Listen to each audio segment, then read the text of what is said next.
Hi, and welcome to this first video from the differentiation section from year 2, and this is where differentiation really goes bonkers. What you did last year in year 1 was the basics.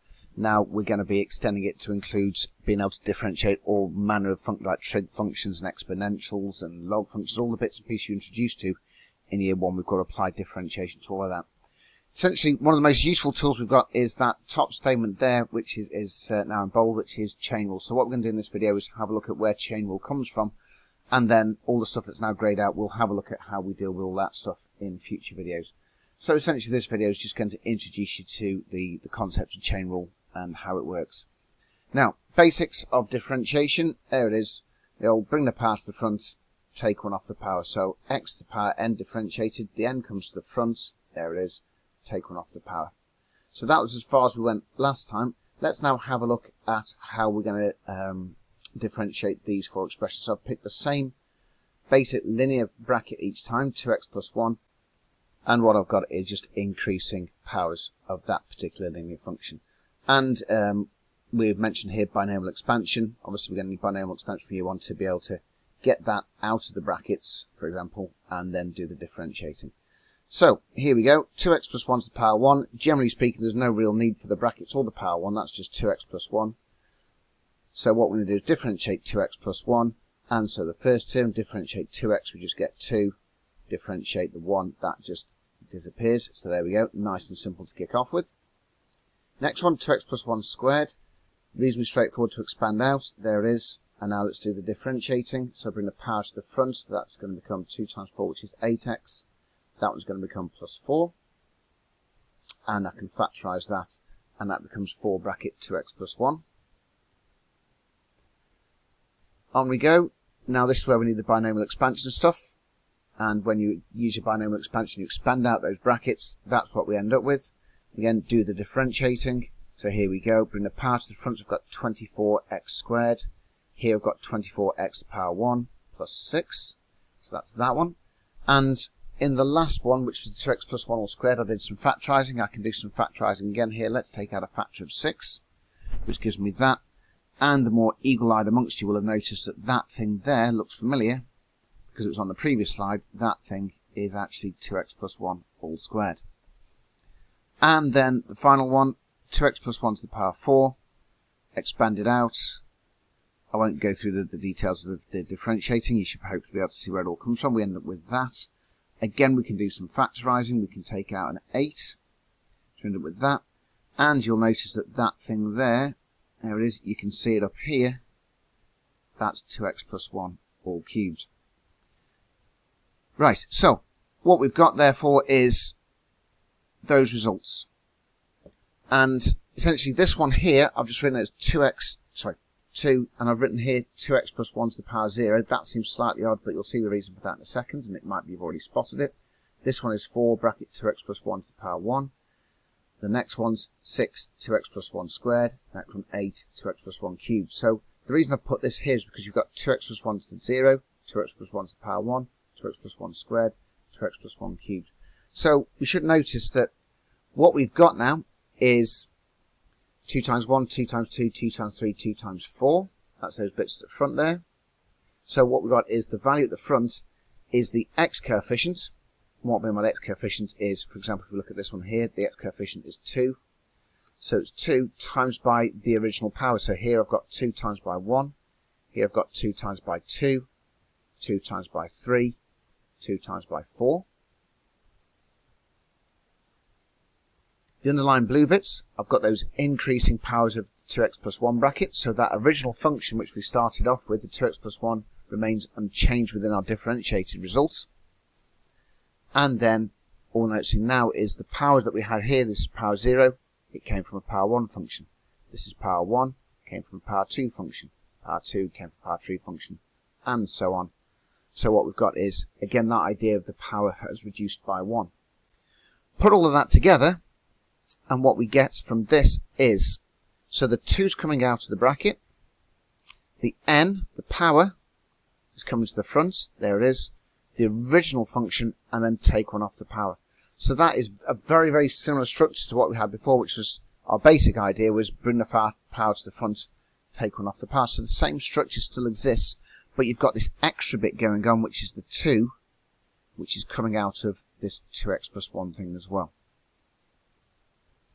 Now, that result comes from something called chain rule. So what we're going to do is have a look at what chain rule does and explains where this result comes from. So what we're going to do is we're going to do a similar kind of structure to what we had on the previous slides, but we're going to do a generalized version. So my linear function is just going to be ax plus b, and we're going to do that to the power n, and we want to find dy dx. We're going to differentiate that. What I'm going to do is do it by using a substitution. So let's call let's let this thing u equal ax plus b. So then what we get is, if I just differentiate this thing here, and I get du dx, that's just going to be a. My original function, y equals ax plus b to the n, if I replace u with ax plus b, that becomes y equals u to the n. That I can differentiate. To differentiate, I'm going to get dy du. So I'm differentiating y with respect to the variable u.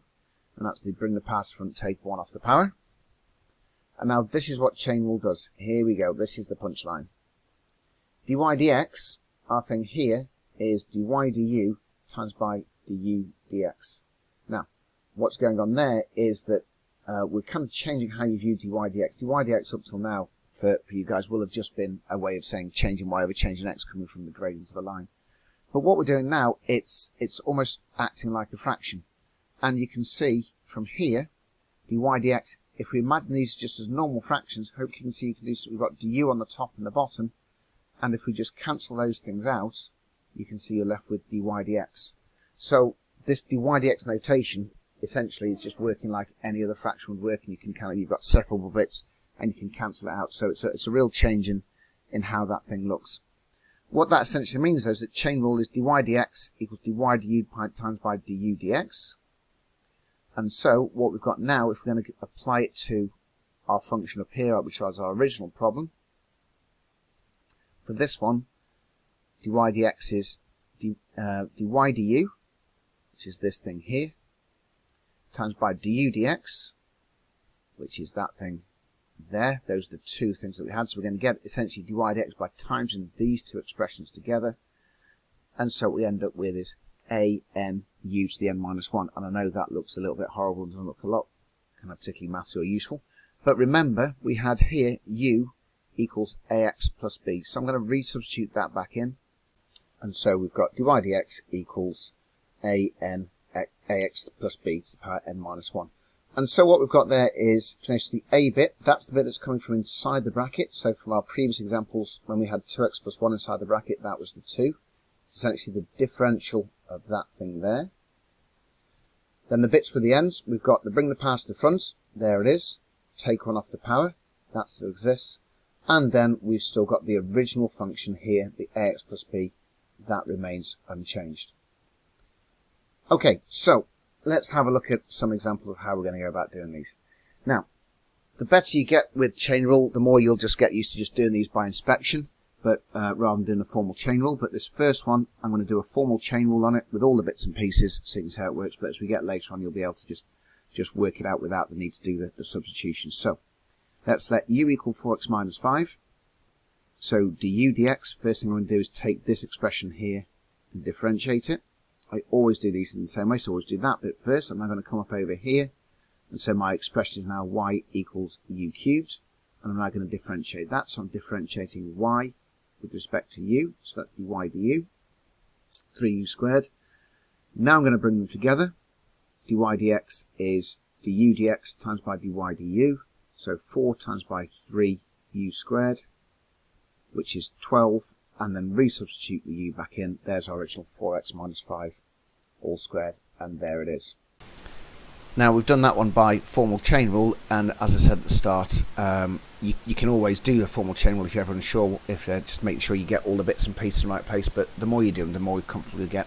And we'll have a look now in this second example at how you can do one without going through this entire process, but just applying the bits and pieces. So let's just look at it again. We've got that 4 there came from differentiating the bracket, the 3 came from bringing the power to the front, we've got the original function, and we've got take 1 off the bracket. Take 1 off the power. So here we go. Dy dx equals, let's bring the power to the front. And now let's differentiate the bit inside the bracket. So that's the -2. Let's stick in the original bracket. And then let's now take one off the power. And there you go. So you've got those kind of 4 bits to it, hopefully that you can see those there. And so all I've got to do now is just a bit of tidying up at the front, which is just the 7 times the -2. So what we end up with is -14 bracket 3 minus 2x towards the power 6. On we go to the third example, same thing again. So dy dx equals, let's bring the power to the front, there's the 5.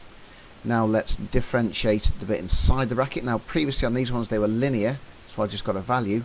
This thing, if I differentiate this, that's going to give me that bracket there. So I've got 12x cubed minus 5.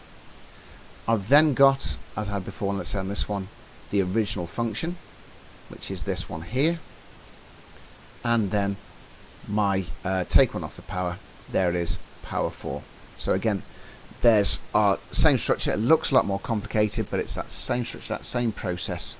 Bring the power to the front, differentiate a bit in your original function, take one off the power of the original function and leave that as it is. And there you go.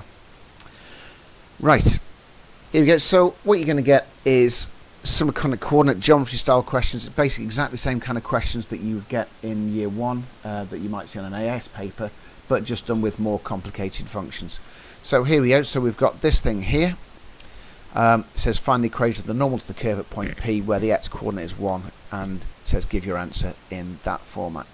Okay, so here we go. First things first, I'm going to rewrite that using just power, so I haven't got it as a fraction, so I need that to be written with negative powers, so that's power -2. So now I'm going to do my differentiating. Now with this one we've got that 2 there, and that remains unchanged by differentiation, so I'm just going to stick that in there. Now we've got to bring the power to the front, that's the -2. Now we've got to differentiate what's inside the bracket, the original function, so that's going to be -5. And now we've got the original function, take one off the power, so that gives us 3x minus 5 to the power -3. And just tidy up all these multipliers at the front, and we end up with 23 minus 5x. And because I know I'm going to be using this function again, I tend to prefer it written as fractions rather than negative powers, so I'm just going to rewrite it like that. So there's my expression for dy dx. Now, find the equation of the normal to the curve at the point P. So we need the gradient, and we're going to need a coordinate. So let's go for the gradient first of all. When x equals 1, dy dx is going to get put into here. So 20 over 1 minus 5x cubed. So we've got 20 over minus 2 all cubed. So that's 20 over 8, which is, 20 over minus 8, which is minus 5 over 2. Now we've got, it says the equation of the normal. So I'm now going to use my m1, m2 equals -1. So I need to take the negative reciprocal of that. So the gradient of my normal is 2/5. So I've got my gradient. I now need the coordinates. So when x equals 1, y, let's go back to here. Y is going to be 2 over minus 2 squared, which is a half. And so now I've got enough to be able to do y minus y1 equals mx minus x1. Plug in the values. I've got to get it in the form here, ax plus by plus c equals 0. So my first thought is always to multiply out by this one here. So let's multiply out by the 5. I've got a fraction here as well, so let's multiply the entire equation by 2. There we have it, all in terms of just whole numbers. And then it's just a case of do some rearranging. And because I always like to keep the x's positive, so what I'm going to do is take everything from here over to the other side. And there we go. There's the equation of my normal at that point on the curve. There we go. So again, it's just exactly the same kind of questions as you've seen previously, but just done now with a more complex equation for a curve. Bring the power to the front.